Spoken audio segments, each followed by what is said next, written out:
Sinabi dito, gayon na lamang ang pag-ibig ng Diyos sa sanlibutan, kaya ibinigay niya ang kanyang bugtong na anak.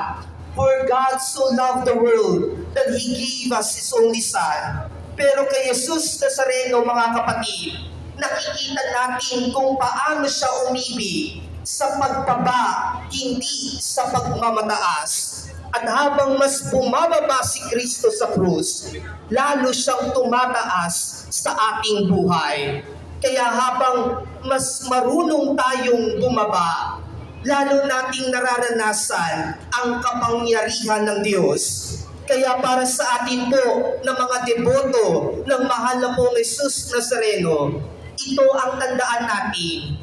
Ang tunay na debosyon ay hindi lang paghawak sa lubid, kundi pagbitaw sa mga yapang natin sa buhay.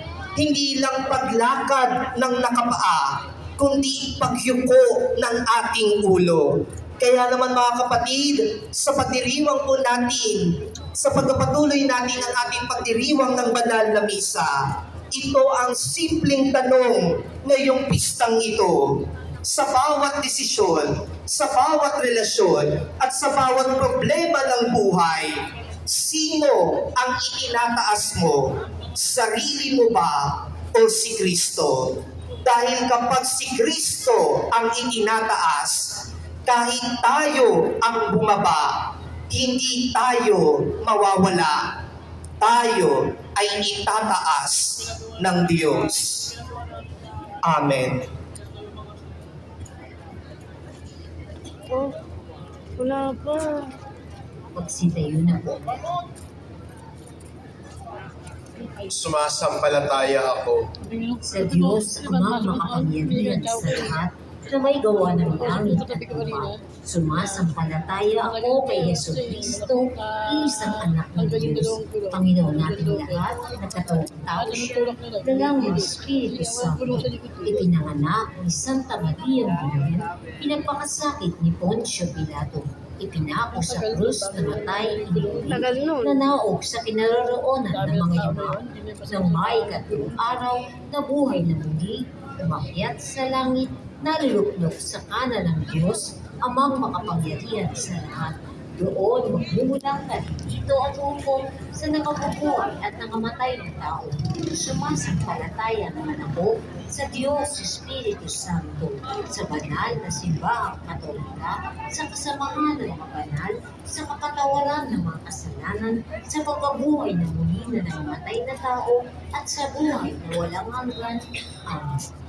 mga kapatid, tayo ay tinipon upang ipagdiwang ang misteryo ng kaligtasan sa pamamagitan ng ating Panginoong Jesucristo sa pagpaparangal natin sa kanyang banal na pangalan at maluwalhating krus. Tingin nawa ng Diyos Ama ang ating mga dasal, alang-alang sa pagmamahal niya sa kanyang bugtong na anak. Ang ating itugon, maawaing Panginoon, dinggin mo kami. Maawain, Panginoon, dinggin mo kami. Ang iyong anak, si Kristong kataas-taasang pari, ay patuloy na niluluwalhati ka. Italaga mo ang simbahan sa kabanalan at pagsunod upang maging liwanag ng sanlibutan. Manalangin tayo sa Panginoon. Maawain, Panginoon, dinggin mo kami. Ipinagkaloob mo sa amin ang iyong anak na si Jesus na nagpapakumbaba hanggang sa kamatayan sa krus. Gawin kaming maamo at mababang loob upang tunay kaming magmahal at maglingkod sa isa't isa. Manalangin tayo sa Panginoon. Maawain, Panginoon, dinggin mo kami. Nilikha mo ang tao na iyong wangis at larawan. Tulungan mo kaming kilalanin ang ngalan at larawan ng iyong anak sa aming kapwa upang maghari ang paggalang, katarungan at pagtutulungan. Manalangin tayo sa Panginoon. Maawain, Panginoon, dinggin mo kami. Sa pamamagitan ng sugat ng iyong pinakamamahal na anak, kami ay pinaghilom. Makita nawa ng mga may sakit sa banal na krus ang kagalingan kalakasan at kapanatagan. Manalangin tayo sa Panginoon. Maawain, Panginoon, tingin mo kami. Sa muling pagkabuhay ng iyong anak, nagtagumpay siya laban sa kasalanan at kamatayan. Ang mga yumao nawa ay patawarin sa kanilang kasalanan at magkamit ng walang hanggang kapayapaan. Manalangin tayo sa Panginoon. Maawain ang Panginoon, tingin mo kami. Sa katahimikan ng ating puso, idulog natin ang ating mga kahilingan kasama ang mga taong nagpapadasal sa atin. Panalangin tayo sa Panginoon. Maawain ang Panginoon, tingin mo kami. Maawing Ama, aral sa iyong kapurihan at aming kaligtasan, pakinggan ang aming mga panalangin. Nawa ang sambayanang tinamo sa iyo ni Jesucristo sa pamamagitan ng kanyang dugo ay makabahagi sa kapangyarihan ng kanyang krus at muling pagkabuhay upang sila ay maging katulad niya na isang walang katapusang pag-aalay sa iyo. Hinihiling namin ito sa pamamagitan ni Kristong aming Panginoon. Ang magsiupo po.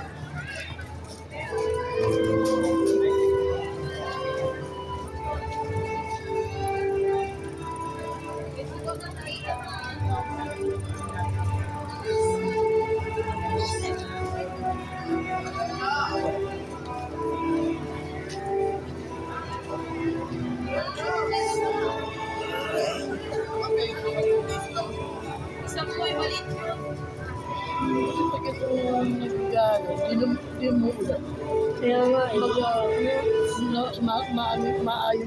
Maayon nga yung panood.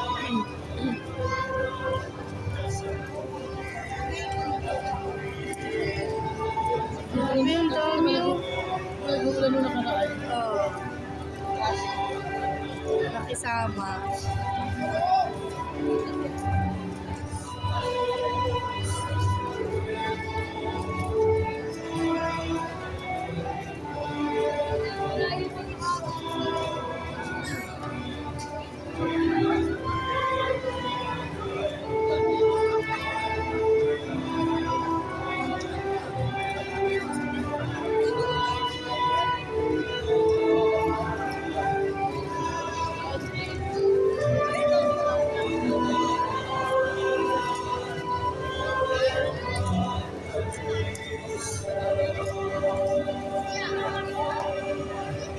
Magsitayo na po ang lahat.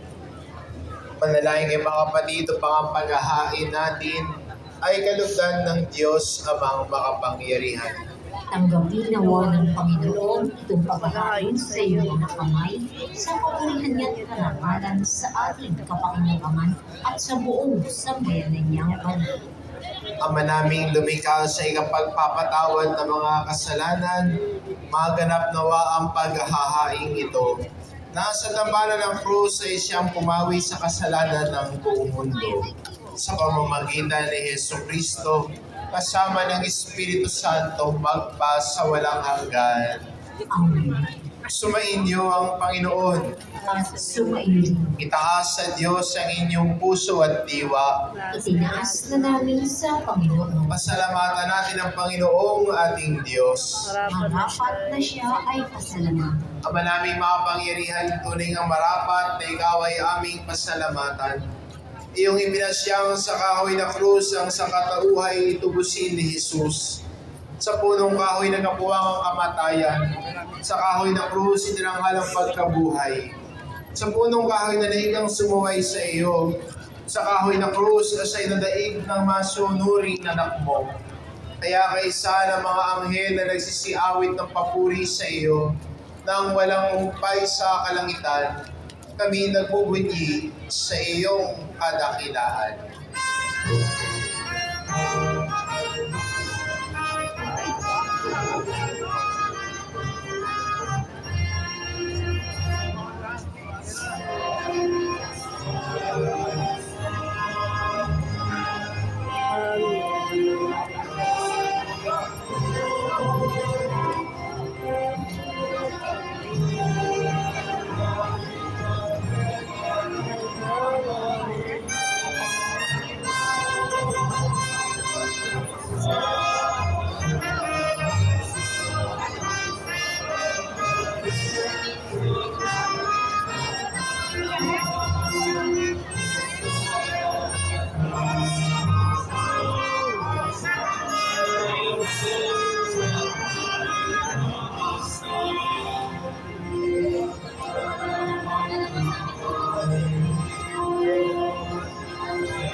Ama naming banal, ikaw ang bukal ng tanang kabanalan, kaya't sa pamamagitan ng iyong Espiritu gawin mong banal ang kaloob na ito, upang para sa amin maging katawan at dugo ng aming Panginoong Jesucristo. Bago niya pinag-iisang pusang loob na maging handog, hinawakan niya ang tinapay, pinasalamatan kanya, pinaghati-hati niya iyon, iniabot sa kanyang mga alagad at sinabi, "Tanggapin ninyong lahat ito at kanin, ito ang aking katawan na ihahandog para sa inyo."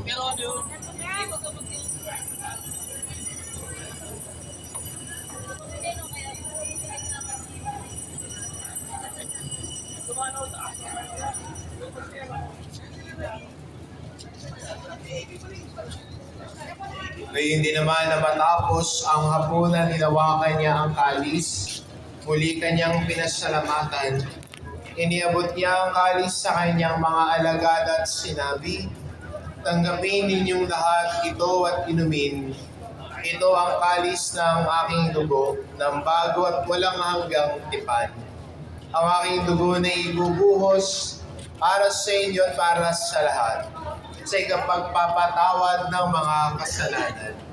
Gawin ninyo ito sa pag-alala sa akin."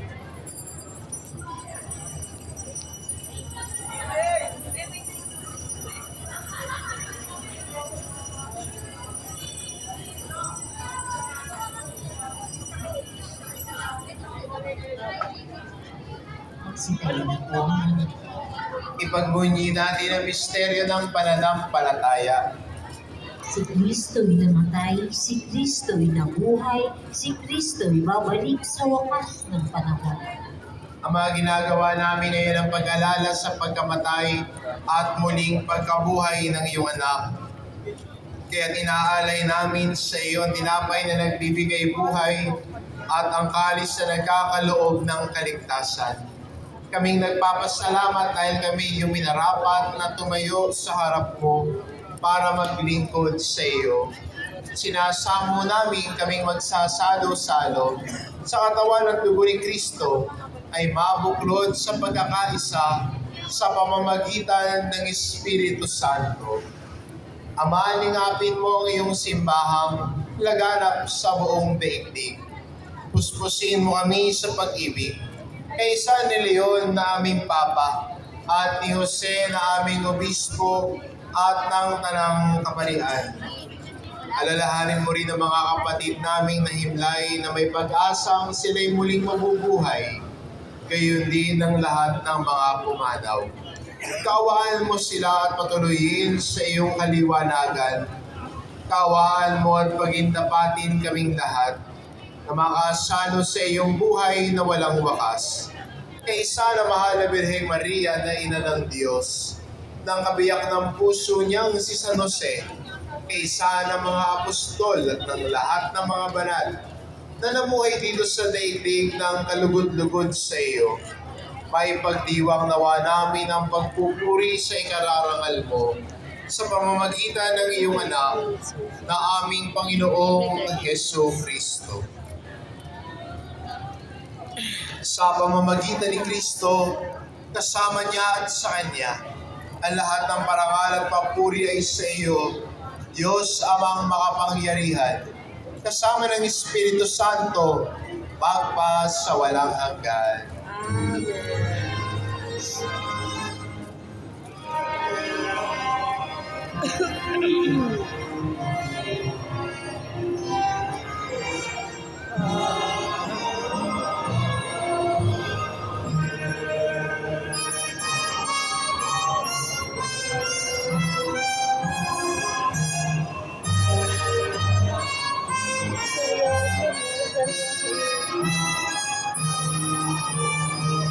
Bata pa.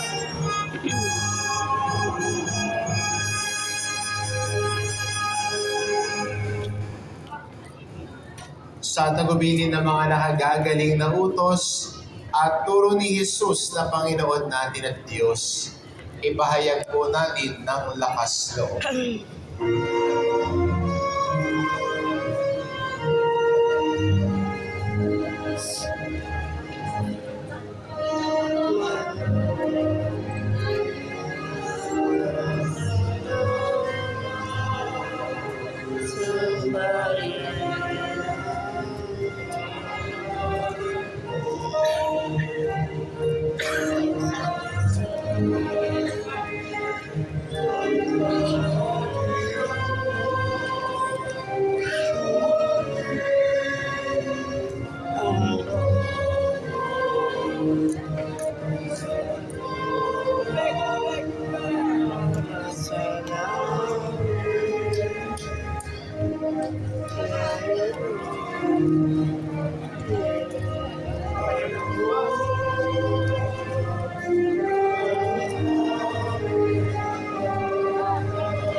Hihiling namin kami, Diyos, sa lahat ng masama, pagkalooban ng kapayapaan araw-araw.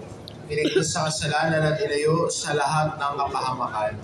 Samantalang aming pinananabikan ng dakilang araw ng pagpapahayag ng tagapagligtas namin si Heso Kristo. Agkat iyo ang kaharian at ang kapangyarihan at ang kapurihan magpakailanman. Amen.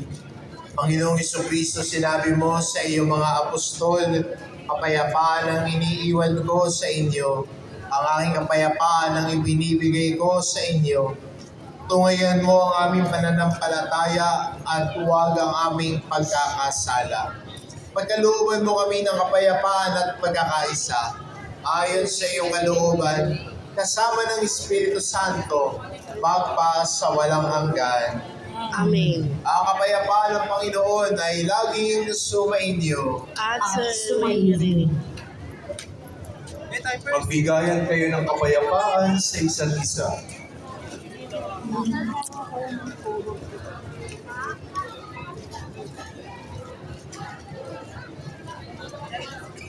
Kordero ng Diyos na nag-aalis ng mga kasalanan Seryoso ng yun. sanlibutan, Seryoso, maawa pare. ka sa amin. Simpleng hindi Kordero lang. ng Diyos na nag-aalis ng mga kasalanan ng sanlibutan, maawa ka sa amin. Kordero ng Diyos na nag-aalis ng mga kasalanan ng sanlibutan, ipagkaloob mo sa amin ang kapayapaan. Magsilod po ang lahat.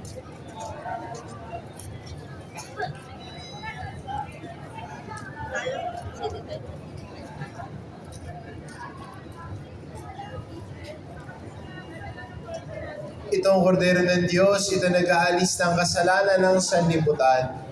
Papalad ang mga inaanyayahan sa kanyang piging. Panginoon, hindi ako karapat-dapat na magpatuloy sa iyo, ngunit sa isang salita mo lamang ay gagaling na ako.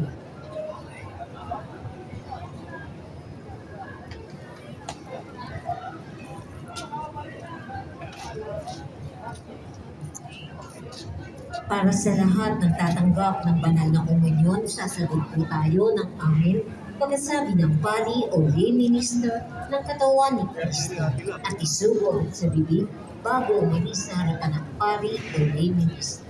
Sumunod po tayo.